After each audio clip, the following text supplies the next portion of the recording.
I didn't know what I wanted to do when I was in high school. I was a very different person than I am now. I didn't I was really good at school, but I wasn't really a critical thinker. I just knew how to do school really well. I was really just taking classes that were advanced, kind of with no direction. I did a lot of math and science, and it's so funny because at the time I was doing a lot of this math and science, and I don't know that I don't know that I enjoyed it. I don't think I ever really stopped to think about it. I just kind of was like head down doing the things that I was supposed to be doing and that all my peers were doing.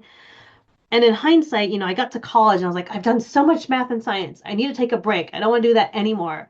But when I look back on it, I really liked, in particular, my AP bio class.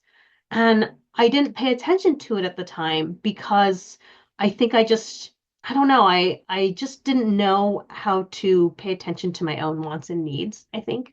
I was just too focused on things that I thought I was supposed to do.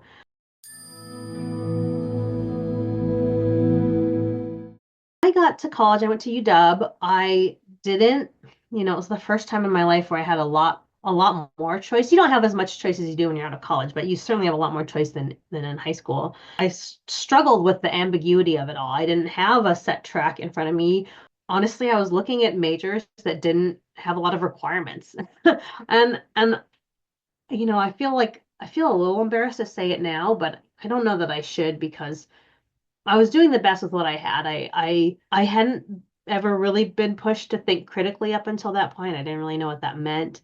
I didn't really know who I was. When I found my way to technical communication, it's such an unglamorous subject. It's like editing and technical writing and writing like how-to manuals. And I really liked it a lot. And I think that was the first time when I don't know, the first time I paid attention to liking something very specific that no one else around me liked. Like I chose that.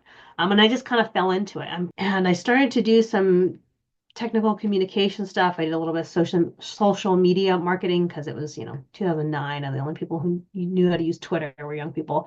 It just didn't resonate with me. And I ended up going to do some woofing in Australia, wheeling workers on organic farms, kind of just because I could, there is, you don't have to pay a lot of money and people will accept you with no experience. And from that, I went and did the Student Conservation Association again because they didn't really require any experience. And I just kind of fell into it because I knew that it was a thing that I didn't need to have a background in. And I just fell in love with conservation.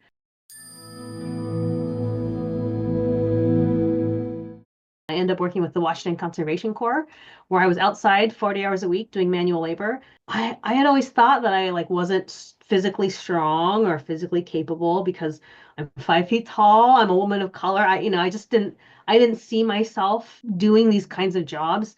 And then I started to do that. I started to be a laborer and I was really good at it. And I stopped stereotyping myself, I guess. I started to think about myself in different ways. I started to think about myself as a leader. I started to think about myself as strong. For me, working for the Washington Conservation Corps really changed my life. I had never planted a plant before. I hadn't really done things that were physical. I didn't really think of myself as physically capable.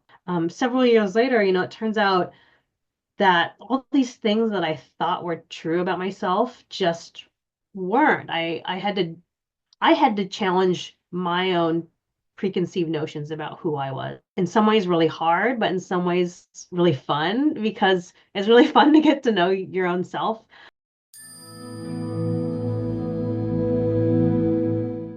I am the Duwamish Basin Steward at King County. I love a lot of things about my job. One of the things I really like is that my job is very coordination heavy and relationship focused. I think people are great. I think people are how we solve some of these wicked problems. So I'm really glad that I found a job where I can do that. In a lot of ways, I feel like this is the job I've been working towards, even though it didn't used to exist. I feel like it's a very good fit for my skills and my passions. And it just, well, when I talk about my career path, I feel like some things just, it sounds so inevitable. Like one thing led to the other, but everything took a lot of second guessing and applying for jobs that I didn't get. I don't ever talk about the jobs that I applied for that I really wanted that I never got. So some of it is just like figuring out what I cared about. on the one hand, which is salmon and salmon recovery, and on the other hand, figuring out what I wanted my day to look like. Do I want it to look like being in front of a computer, being outside as much as possible, being around people, and it's taken a while. I'm 38, and I don't have any regrets about how I got here. And I've learned a little bit about myself through every job I've taken.